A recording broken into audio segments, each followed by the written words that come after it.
Kw'izina rya Data n'irya Mwana n'irya Mutima Mweranda, amen. Bene wacu dusangiye ukwemera muri Yezu Kristu, ndabaramukije mu izina rya Yezu Kristu, nitugire Kristu. Dusabikanye ijambo ry'Imana riri muri Bibiliya mu gitabo cy'ibyakozwe n'abatumwa, ku kigabane cyaho cya 21 kuva ku karongo ka mbere kugeza ku karongo k'indwi. Ijambo ry'umutwe twisunga rivuga ngo Paulo aduga i Yerusalemu. Dutandukanye twaciye dufata ubwato tugenda ikosi, bukeye dushika muri Rodesi, tuhavuye dushika Ipatara, tuhasanga ubwato bugomba kugenda mu Bufenisiya, tubujamwo buradusoza. Tugeze hafi y'Ubushipuri, tuhasiga ibubafu, dufata inzira ija mu Busiriya, dushika Itiri, aho ubwato bwabwirizwa gutura imizigo butwaye.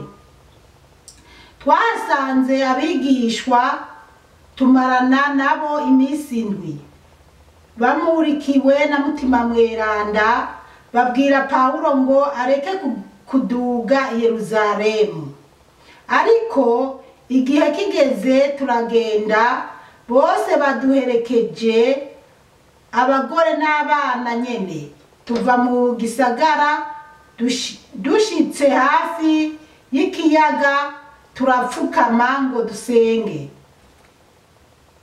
Duhanye agasaga, tuja ku nkombe gufata ubwato, abari baduherekeje basubira imuhira. Tujabutse ikiyaga, tuva Itiri dushika Ibutolemayisi,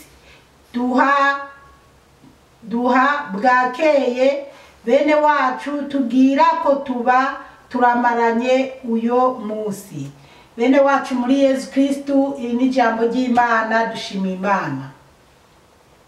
Bana b'Imana, turacyabandanya gusigukirwa ubutumwa bwa Paulo muri iki gitabo cy'ibyakozwe n'abatumwa. Aha rero niho tubona ngo Paulo aduga i Yerusalemu, aho twari twagejeje. Twari twabonye Paulo ko igihe yari muri Efezi yari yaravuze ko yipfuza gushika i Yerusalemu. Niho rero tubona ngo Paulo aduga i Yerusalemu. Akarongo ka mbere kavuga ngo dutandukanye twaciye dufata ubwato tugenda ikosi. Nukuvuga bavuga ngo dutandukanye, bari babandi bari baraherekeje Paulo ariko yipfuza kuja i Yerusalemu. Rero bamaze gutandukana bakisubirira inyuma. Twarabonye aho yari karabasezera, akababwira ko hari igihe bazomukumbura bakarira, akababwira ati genda mwiteho, mwongere mwiteho intama z'Imana. Ati Paulo yaranavuze ati ndazi ko ninamara kugenda hazinzira amasega muri mwebwe. Ubwo rero turiko turabandanya rero tuzirikana inzira Paulo yagiye aracamo ariko aravuga ubutumwa. Bukeye dushika muri Rodesi, tuhavuye dushika Ipatara, bariko baratubwira inzira, intara n'imisozi bagiye baracamo. Ku karongo ka kabiri bavuga ngo tuhasanga ubwato bugomba kugenda mu Bufenisiya, tubujamwo buradusoza. Aha rero barageze aho babona ubwo bwato ngaha muri Patara, babona ubwato bwagomba kuja mu Bufenisiya, baba aribwo buburira burabashuzoza. Gatatu, tugeze hafi y'Ubushipuri, tuhasiga ibubafu, dufata inzira ija mu Busiriya, dushika Itiri. Aha naho baratubwira yuko baciye hafi yo mu Bushipuri canke y'Ubushipuri, ariko ngo bahasiga mu bubafu, bo barabandanya baza guca Itiri, aho ubwato bwabwirizwa gutura imizigo butwaye. aha rero dufata inzira ija mu Busiriya dushika Itiri. Aha rero Itiri niho ubwato bwabashikanye, kuko ngo ubwato bwari bugiye gupakurura imizigo bwari bupakiye, ubwo nyene bari mu rudandaza, ariko ntabwo Pawulo na bagenzi be bari mu rudandaza, ahubwo nuko buriye ubwato canke icyo gihe hakora amato, ubukumbure hawukora indege. Rero ubwo bwato rero babufashe bwari bupakiye imizigo, baca basubiza rero Itiri gupakuru aho ubwo bwato bwabajanye, kugira ubwo bwato bupakurure imizigo yabo bwari bwikoreye. Kane aravuga ngo twasanze abigishwa tumarana nabo iminsi indwi. Ngo bahasanze abigishwa bamarana nabo iminsi indwi. Bahasanze, twovuga ati bahasanze abanyeshuri, bahasanze abanyeshuri bipfuza kumva ijambo ry'Imana. Uko biri kose bashobora kuba bari baramenye inkuru za Pawulo, kuko urumva babasanzeho baca bamarana mbese ngo iminsi indwi. Bamaranye iminsi indwi Pawulo yari karabigisha, Pawulo yari karavuga ijambo ry'Imana. Bana b'Imana, murumva inzira zose Pawulo yaciyemo ariko aragenda kwiza inkuru nziza kugira ashike i Yerusalemu. Naho bamurikiwe na Mutima Mweranda babwira Pawulo ngo areke kuduga Yerusalemu. Abo banyeshuri bahasanze bamaranye iminsi indwi na Pawulo na bagenzi be, bariko barumviriza ijambo ry'Imana. Ariko ikintu gikomeye ngaha niki kivuga ngo bamurikiwe na Mutima Mweranda babwira Pawulo ngo areke kuduga Yerusalemu. Iri jambo rero rirakomeye. Abo banyeshuri, abo bigishwa bamurikiwe na Mutima Mweranda. Mutima Mweranda irabaza ko baramenya ko Pawulo inzira ariko arajamo i Yerusalemu ariko araja hatazomugwa neza, azohasanga amahwa, azohasanga ibintu bibi, kubera Mutima Mweranda arabibahishuriye muri abo bigishwa. Niko babwira Pawulo ngo areke kuduga Yerusalemu. Bo bumva ko Pawulo yopfuma yigumanira nabo ntaji Yerusalemu kuhabonabonera. 5 ariko igihe kigeze turagenda. Bo bagenzi ba Pawulo baravuga ngo igihe kigeze baragenda, bose baduherekeje abagore n'abana nyene, tuva mu gisagara dushitse hafi y'ikiyaga turapfukama ngo dusenge. Abagore n'abana baherekeje Pawulo na bagenzi be, ubwo n'abagabo barimwo. Ariko ikintu gikuru nuko twumva ko n'abagore n'abana barimwo muri abo bigishwa, muri abo banyeshuri. Baherekeza Pawulo na bagenzi babo. Pawulo bari bamwishimiye, Pawulo bari bamukunze. Bamuherekeje rero bagera ahantu ngo reka subiremo gato. Tuva mu gisagara dushitse hafi y'ikiyaga turapfukama ngo dusenge. Aka kantu rero iri jambo niryo numva ryankoze ku mutima, narenguma numva twosubiramo. Bamuherekeje bagera ahantu barapfukama, bumva bopfukama bose. Twabonye ko buzuye Mutima Mweranda bakanahanurira Pawulo.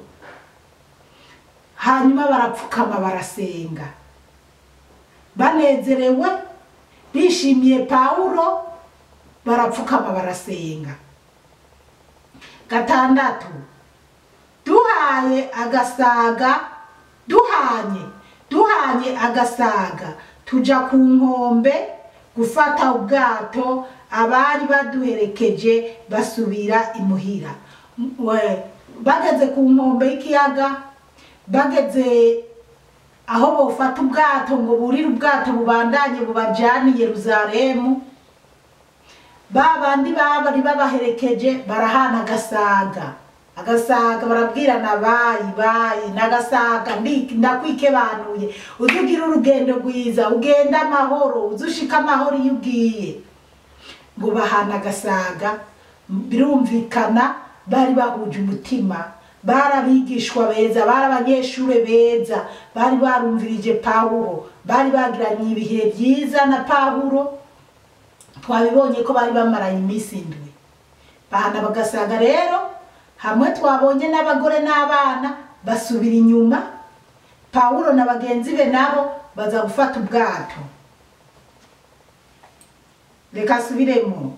Duhanye agasaga tuja ku nkombe gufata ubwato abari baduherekeje basubiri imuhira.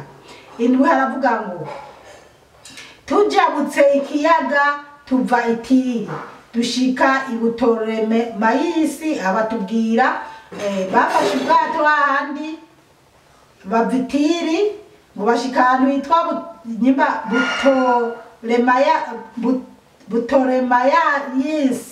Butolemayisi murantunga nubwo kingoye kuvuga ariko muracyumva. Duha bwakeye bene wacu tubwira ko tuba turamaranye uyo munsi. Murumva rero bana b'Imana ngo tujabutse ikiyaga tuva i Tiri, bavuye i Tiri dushika i Butolemayisi. Bageze i Butolemayisi duha bwakeye bene wacu tubwira ko tuba turamaranye uyu munsi. Ngo baha bwakeye bene wabo, ngo bagira ko baba baramaranye umwanya. Bene wabo nama nabivuze ntimukarambirwe ibintu tuza turasubiramo, kuko tugomba kuza turasubiramo ijambo ry'Imana kugira turinoganze. Ariko bene wacu suko ari baje twavukanye mu nda, oya. Bene wacu ni mwebwe mwese dusangiye ukwemera, twemera Yezu Kristu, twemera Imana. Umuntu yemera Imana atemera Yezu ntabwo uwo yemera, kuko niwo kwanka umwana ngo wandese bikunde. Umuntu atemera Yezu uyo jeni turi kumwe. Muga abantu mwemera Yezu Kristu, waba wacyoza Gatolika, waba gusa ariko kuyicyoza ni kimwe, kuko nabyone ni wabucyoza idini canke nimba bagatolika natwe two badutyoza abandi bemera Yezu Kristu, ntabwo twobibazo. Abo baba bahari bacyoza abandi bo bibazo. Rero mugabo turiko turasigura ijambo rya mwene wacu. Mwene wacu nuwo wese dusangiye ukwemera muri Yezu Kristu. Abasangiye ukwemera muri Yezu Kristu baba bumva ko bafise bimwe bahuriyeko, kuko dufise umuvyeyi umwe twemera ko yatubyariye ku musaraba.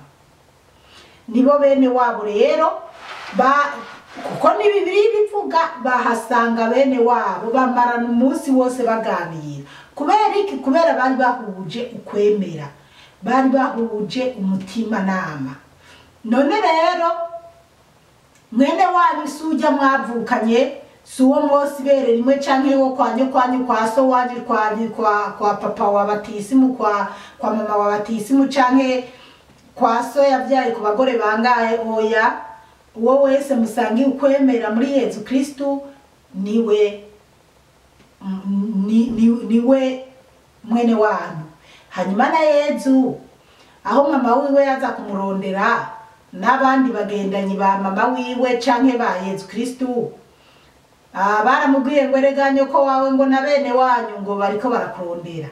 Yezu ababwira ngo ngo mbega ngo mwene wacu ninde, mawe ninde, ngo mama na bene wacu ngo nabo bose bumviriza ijambo ryanje, bumviriza ibyo mvuga bakabishira mu ngiro. Rero bajya baca bavuga ngo Yezu yihakanye nyina. Ubanza ubyitondere neza, kuko Yezu yari karasigura ko uwo ari we wese yemera ishaka ryiwe niwe nyina, niwe mwene wabo. Urumva rero ukabuzi ko Bikira Mariya iryo shaka yaryemeye imbere yuko Yezu yinjira mu nda yiwe. Kiyavuga ati oya, ibi bintu ntabwo ndavyemera, sinona cyo bari n'igisebo, kwanza ndafise fiasi. Ntibyari gukunda ko Yezu avukira kwa Bikira Mariya. Ariko rero Bikira Mariya niwe wa mbere yemeye ishaka ry'Imana. Rero niko kumva rero ko bene wacu abavukanyi banje ni mwebwe mwese dusangiye urugendo rugenda mu ijuru, dusangiye ukwemera. Basi ariko tusa n'abarangije tujabutse ikiyaga tuva Itiri dushika Ibutoromayisi, duha bwakeye bene wacu tugira ko tuba turamaranye uyo munsi. Baciye bamarana rero uwo munsi baganira banezerewe. Bana b'Imana rero ni byiza ko tuza turahura na bene wacu tukaganira ku ijambo ry'Imana, tukaganira ku biri muri Bibiliya, tukaganira ibihe turimo bitameze neza, tukaganira n'icyo dukwiye kuba twokora kugira isi imere neza.